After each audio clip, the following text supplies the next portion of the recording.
Tout a commencé par un meurtre. Un meurtre accidentel, mais un meurtre tout de même.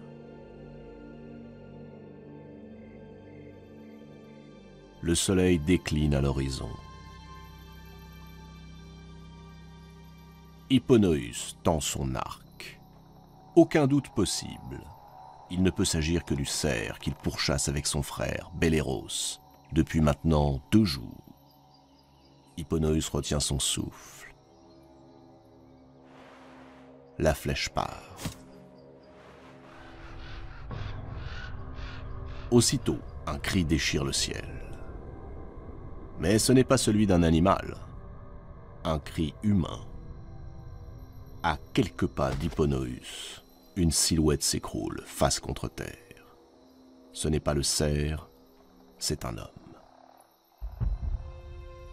Hipponoüs se penche sur la dépouille et il reconnaît celle de son frère, Belléros. Une expression horrifiée se dessine sur ses traits. Il est perdu. Car celui qui tue son frère sera non seulement condamné par les hommes, mais aussi maudit par les dieux.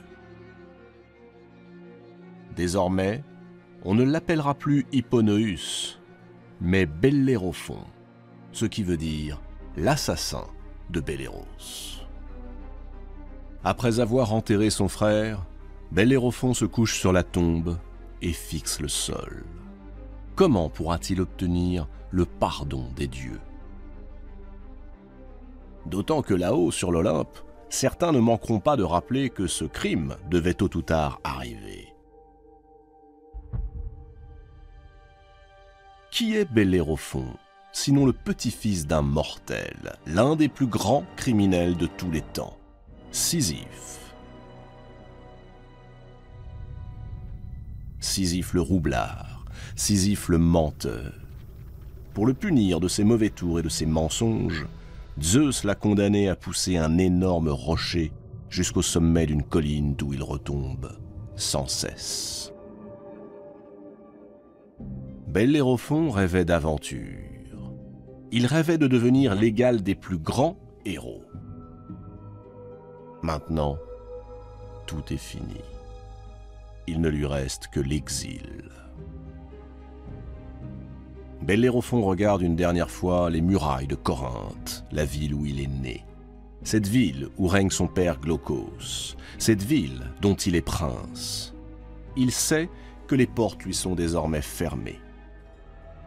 La coutume exige en effet que tout meurtrier soit banni de sa cité, condamné à errer jusqu'à ce qu'une autre cité accepte de le recueillir et qu'un roi le purifie en lui offrant l'hospitalité. Alors Bellérophon songe à Proétos. Proétos est le roi de Tirynthe, dans le golfe d'Argos. Proétos aura peut-être la générosité de l'accueillir. Il a la réputation d'avoir du cœur, d'être un bon roi. Bellérophon se met en route.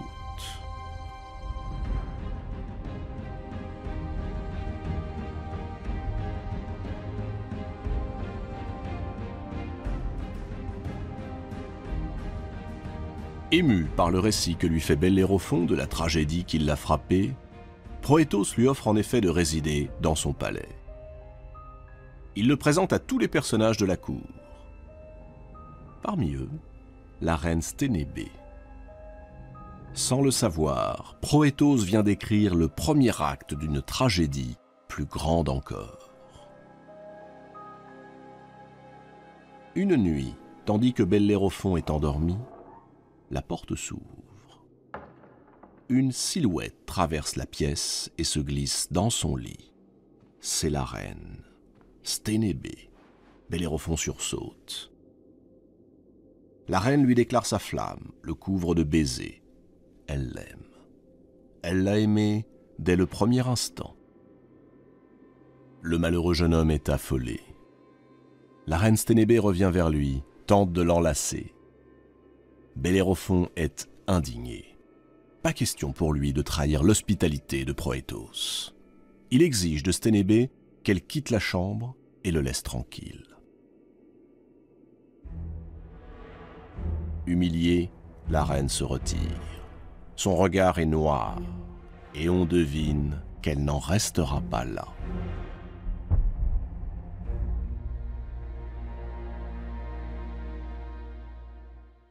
Le lendemain, la reine Sténébé accuse publiquement Bellérophon d'avoir voulu la violer. Le jeune homme abonnier, tout l'accable. Le roi Proétos se sent pris dans un de ces dilemmes abominables qui vous ruinent et vous égarent. Il ne peut laisser passer l'outrage. Il ne peut non plus se résoudre à tuer son hôte de ses propres mains. Ce serait contraire aux lois sacrées de l'hospitalité. S'il venait à les enfreindre, il s'attirerait sur le champ le courroux des divinités infernales. Alors lui vient une idée. Proétos prie Bellérophon d'aller porter un message à son beau-père, Iobatès, le roi de Lycie. Heureux de s'en tirer à si bon compte, le jeune homme accepte. Il est loin de se douter qu'il vient de signer son arrêt de mort. Quand il arrive à la cour du roi Iobatès, Bellérophon est reçu avec bienveillance. Les 9 premiers jours se passent en fêtes et en festins. Ce n'est qu'au 10e jour que Iobatès se décide à décacheter le pli dont Bellérophon est porteur. Ce qu'il y découvre le plonge dans le plus cruel embarras. Proétos a écrit ceci. « Je te prie d'ôter de ce monde le porteur de cette lettre. Il a essayé de violer ta fille, qui est aussi ma femme. » Mais à son tour, et pour les mêmes raisons que son gendre, Iobatès répugne à châtier Bellérophon. On ne peut tuer un hôte sans offenser les dieux. Il faut pourtant qu'il trouve une solution. Alors, il propose à Bellérophon une mission. Tuer un monstre redoutable qui depuis des années infeste son royaume. Un monstre né des amours des démons les plus cruels des enfers. Une créature malfaisante, dotée de 3 têtes. Une tête de lion, au regard avide. Une tête de bouc qui crache des flammes. Et une tête de dragon, au souffle de feu. On l'appelle la chimère. Bellérophon accepte. Il n'est pas conscient du danger. Il voit là l'occasion de prouver sa valeur. Il attend ce moment depuis si longtemps. Depuis son plus jeune âge, il rêve de devenir un héros. Entrer dans l'histoire, être chanté dans les légendes, devenir l'égal de son modèle, Persée, ce demi-dieu né des amours de Zeus et qui avait gagné la gloire en tranchant la tête de l'affreuse Gorgone, Méduse. Il lui faut trouver le moyen d'attaquer la chimère sans être dévoré par les flammes. S'il tente de l'approcher par derrière, il sera à coup sûr balayé par sa queue gigantesque. Bellérophon décide de consulter un devin. Ce dernier lui déclare qu'il ne pourra vaincre le monstre que par les airs. Et pour y parvenir, une seule solution. Capturer et dompter Pégase, le fabuleux cheval ailé, le cheval blanc aimé des muses et réputé indomptable. Pégase. Enfin, Bellérophon va marcher pour de bon sur les brisées de ses héros, les valeureux Persée, Jason, Orphée, Héraclès. La rumeur, poursuit le devin, laisse entendre que Pégase vivrait avec les muses sur le mont Hélicon. Bellérophon fouille la région de fond en comble et ne trouve aucune trace du cheval. Il parcourt les routes et les forêts. Toujours rien. Finalement, un matin, ses pas le conduisent vers le temple d'Athéna. Épuisé, il se laisse choir au pied d'une colonne et s'endort. C'est souvent lorsque les mortels sont pris dans les mailles du sommeil que les dieux viennent leur parler. Là, c'est Athéna, déesse de la sagesse, qui s'adresse au jeune homme. Et voilà ce qu'elle lui dit. « Je dépose à tes pieds un présent. Il te permettra de dompter le divin Pégase. Après ta victoire, remercie Poséidon, père de Pégase, en bâtissant un temple en son honneur. » Et la déesse ajoute « Tu trouveras le cheval ailé à la fontaine de Pyrène. Il aime s'y abreuver. » Lorsque Bellérophon se réveille, le présent est effectivement là, posé près de lui. Il le soulève, c'est une bride en or.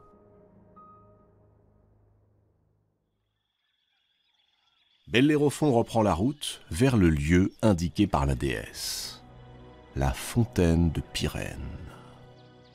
C'est une fontaine magique dont on dit qu'elle serait née des larmes de Pyrène, la fille du fleuve Asopos, pleurant la mort de son fils, involontairement tué par la déesse Artémis.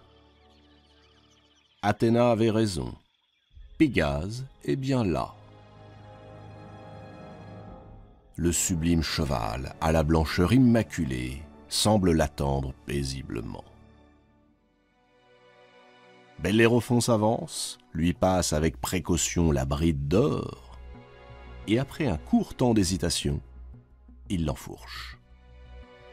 Aussitôt Pégase se cabre, et dans un hennissement qui fait trembler les arbres, s'élance vers le ciel. Il vole, il s'élève par-dessus les nuages. Formidable coursier. Bellérophon le laisse aller librement.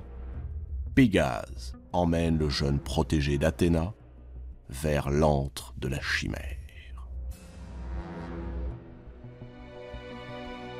Après avoir survolé monts et collines, Pégase entame un large cercle. La silhouette effrayante de la chimère vient d'apparaître. Pégase pique droit sur le monstre. Bellérophon dégaine son arc, décoche ses flèches, tandis que le cheval pilonne le crâne de la chimère de ses sabots. Hélas, rien n'y fait. La bête semble indestructible. Les flèches se brisent comme du verre sur sa carapace. Alors, inspiré une fois de plus par Athéna, Bellérophon fixe un morceau de plomb à la pointe de sa lance. Quand à nouveau Pégase se précipite vers la chimère, Bellérophon enfonce sa lance dans la gueule de l'ignoble créature. La chimère se met à cracher le feu, mais ce feu fait fondre le plomb qui coule dans sa gorge et la consume de l'intérieur.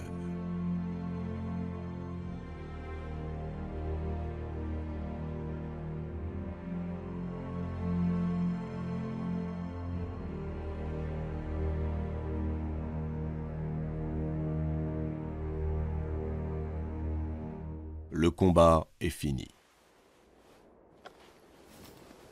Bellérophon peut rentrer victorieux au palais de Iobatès. Le jeune homme est fêté par la foule comme un libérateur. Mais curieusement, le roi Iobatès, lui, ne manifeste aucune joie, ni honneur, ni remerciement. Il semble même contrarié. Et pour cause.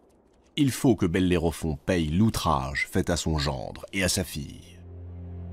Bellérophon est donc prié d'aller combattre de féroces guerriers, les Solimes, un peuple connu pour sa cruauté et sa sauvagerie. Le jeune homme repart. Plus rien ne semble lui faire peur depuis qu'il a réussi l'impensable, tuer la chimère.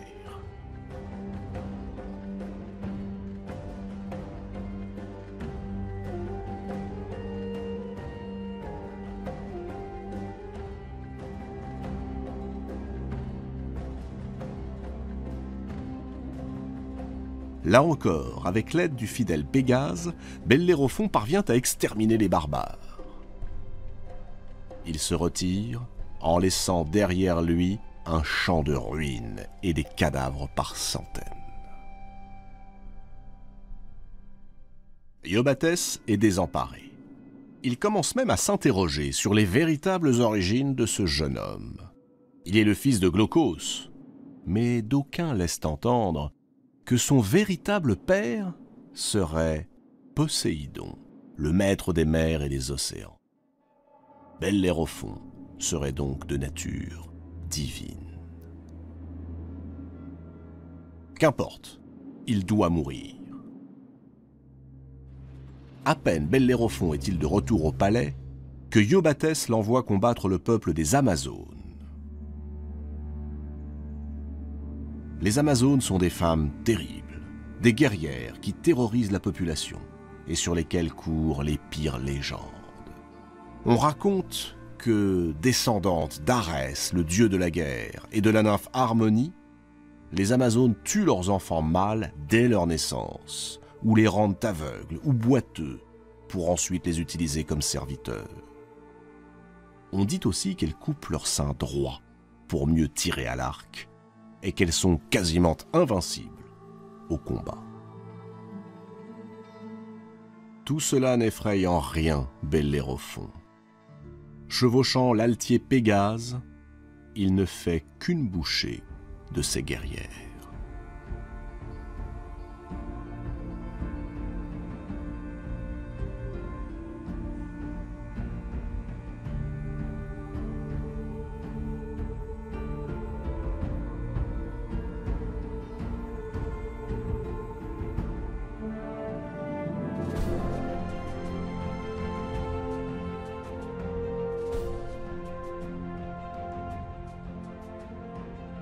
À son retour, le peuple de Lycie est en délire. Des louanges fusent de toutes les lèvres. Seul Iobatès conserve un visage sombre. Non seulement le roi n'exprime aucun remerciement, mais il lui envoie cette fois-ci ses meilleurs soldats avec ordre de l'arrêter et de l'éliminer. C'en est trop. Bellérophon tue les soldats du roi et se précipite chez Iobatès avec la ferme intention de lui réclamer une explication.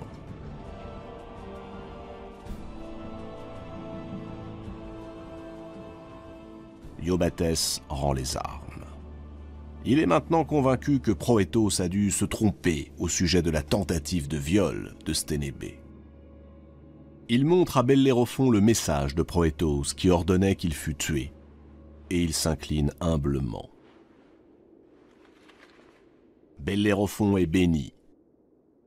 Celui qui sait monter l'indomptable Pégase, celui qui peut vaincre la chimère, décimer les Solimes et bouter les Amazones hors du pays, celui-ci ne peut être que le fils d'un dieu. En lui coule, à n'en pas douter, le sang noble et puissant du divin Poséidon. Et Iobatès va plus loin. Pour prouver son admiration, il offre à Bellérophon sa propre fille en mariage, et il le désigne comme son successeur. La rumeur se répand aussitôt à travers toute la Grèce. Bellérophon est bien un demi-dieu, le fils du dieu Poséidon, le frère du grand Pégase.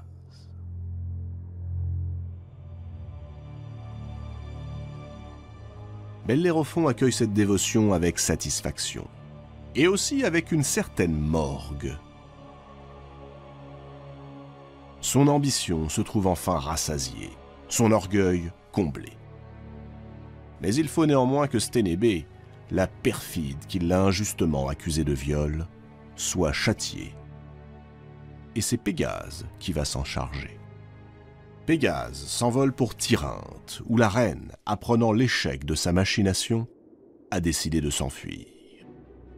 À la nuit tombée, elle quitte le palais. C'est à ce moment qu'arrive Pégase. Il propose à Sténébé de la prendre sur son dos. Sténébé accepte. Pégase l'entraîne alors vers la mer. Mais une fois au-dessus des flots, il se cabre violemment. La reine, affolée, tente de s'accrocher à sa crinière. Pégase rue, hennit, se cabre à nouveau. Et cette fois-ci, Sténébé bascule, irrémédiablement.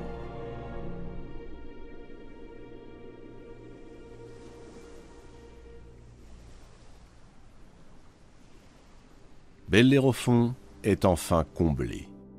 Son épouse, la fille du roi Iobatès, lui a donné 3 enfants, et il règne maintenant sur la Lycie. Pourtant, il va commettre une erreur fatale.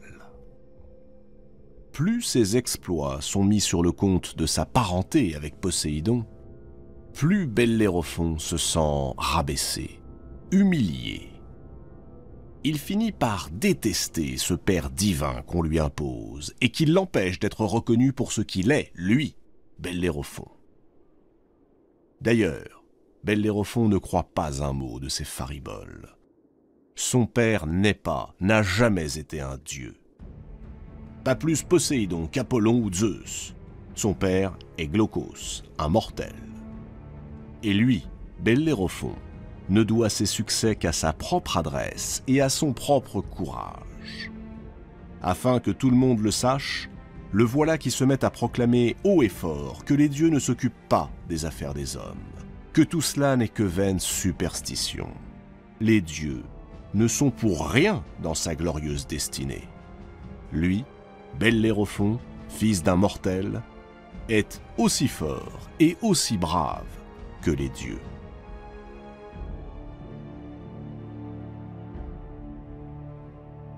Les prêtres tentent de le calmer. Ils le supplient de retirer ses paroles blasphématoires. Bellérophon entre alors dans une rage folle. Il saisit une masse et renverse une à une les colonnes du temple de Poséidon. « Les dieux ne sont rien, répète-t-il. J'ai triomphé seul. Seul, m'entendez-vous? Seul. »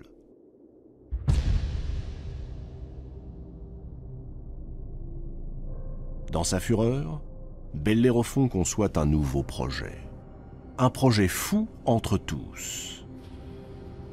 Puisqu'on l'honore comme un dieu, alors sa place est parmi les dieux, sur l'Olympe, avec les immortels. Il enfourche Pégase et s'élève dans les airs, en direction de l'Olympe.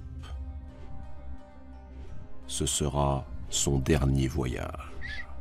Car les dieux aiment bien les héros, mais à condition qu'ils acceptent de ne pas franchir les limites imposées aux humains.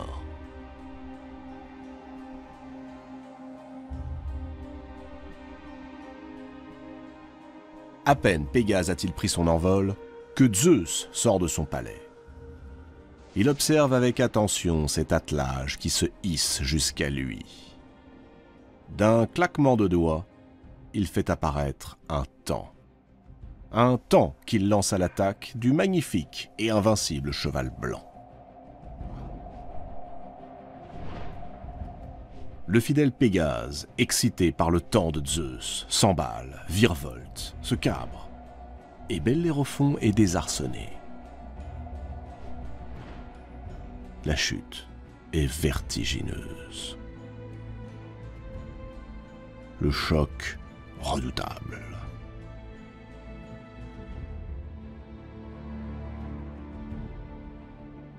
Bellérophon s'écrase au beau milieu d'un buisson d'épines qui lui arrache les yeux. On le croit mort, mais il ne l'est pas. Zeus ne l'a pas voulu. Le roi des dieux estime que la mort serait bien peu de chose au regard du péché d'orgueil commis par Bellérophon. Lorsque le jeune homme se relève, il est aveugle et il boite.